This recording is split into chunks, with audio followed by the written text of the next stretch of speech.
I thought I'd talk a little bit this week about a number of big developments within my critic area that I've been working on. The first one is the gun registry, and it seems anytime the Conservatives find themselves in difficulty with their base, they try to bring back the gun registry issue. Of course, they would never actually try to kill the registry because they know that police officers, chiefs of police, those in the front lines of law enforcement support the registry. It is used upwards of 5,000 times a day to do everything from enforce prohibition orders and also to keep officers safe when they go to homes. And yet the Conservatives, first with Mr. Breitkreitz, who's a Conservative member of Parliament, tried to introduce a bill that would have actually allowed people to drive machine guns through neighborhoods on their way to targeting ranges, something that's been illegal for 11 years. When that wasn't so popular, because he went and spoke at a gun association meeting where they were giving away as a door prize a Beretta, by the way, a weapon that's advertised for its stealth and how easy it is to conceal. They sort of dropped that from favor, moved it way down the order list, and now are trying to introduce something into the Senate. This bill in the Senate would gut the registry, and again is another attempt to try to stir up the issue. And it's disingenuous, because even to the people that they're trying to stir up, if they were honest about it, they would say that it's purely political. They know that this registry, in fact the Prime Minister was out in New Brunswick promising all the jobs that are already there for individuals doing the registry on the one hand, and on the other promising in rural constituencies that they're going to get rid of it. So they're speaking out of both sides of their mouth, and they're being dishonest on the issue. Another issue that was a big concern this week came out of committee, where Mr. O'Brien, a senior official, somebody who had actually worked in the RCMP since 1984, since the founding of CSIS, came before our committee and said that there were instances where they would both use information obtained by torture and that they would share information with countries that were involved in torture. And if you remember cases like Mr. El Mahdi and Mr. Meher Arar, where information led to these individuals being tortured. In one case, Canadian intelligence officials sending over questions which were then used when these individuals were tortured. This is an incredibly serious issue. And so it was deeply disturbing to hear a CSIS officer saying that that practice would continue, that there was a danger that Canadian citizens could led to be tortured because of information that is shared with less than reputable states. Today now, the minister was before committee, and along with the director of CSIS, saying, oh no, don't listen to him, he didn't know what he was saying. Really, when it comes to torture, we don't share any information. It doesn't really wash. It doesn't seem credible. If I were to believe the two, I'd believe the individual who's been there since 1984 and who's on the front lines. And if he's confused around what their policies about torture is, you can imagine what other CSIS officers, the confusion that they have and what's actually happening in reality. After knowing everything we know, after seeing Canadian citizens tortured abroad, and having that information then used by Canadian officials, I want an assurance that that isn't going to happen again. And I want an assurance that we aren't continuing to had previously. So my question is simply this, and it can be answered with a yes or no. Do we continue to share information in the same way with Egypt and Syria specifically?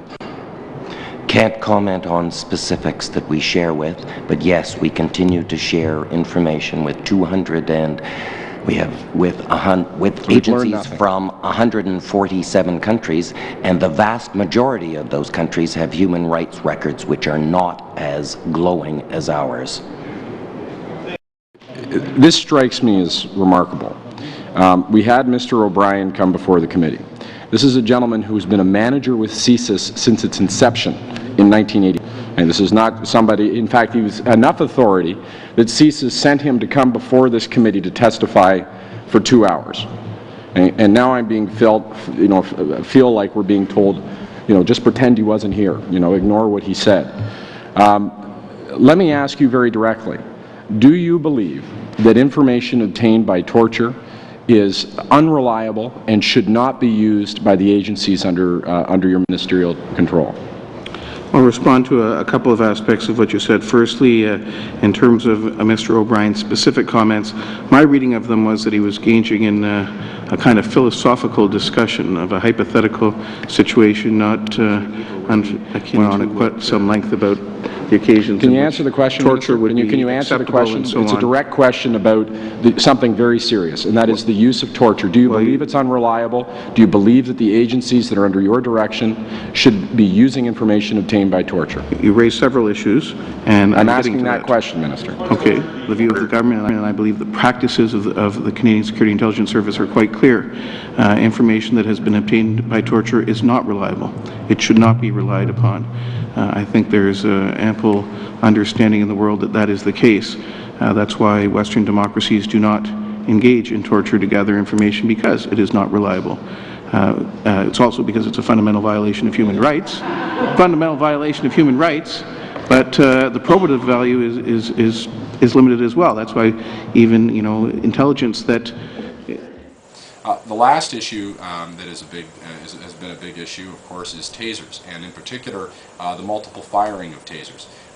We've seen many instances, 20 instances in the most recent Public Complaints Commissioner report, of individuals who have been shot with a taser not once but upwards of 5 times. And if you recall, in the case of Mr. Jasansky, if you watch that video, even though he was incapacitated even after one hit, and he had 5 officers there to subdue him, he was fired upon a further 4 times.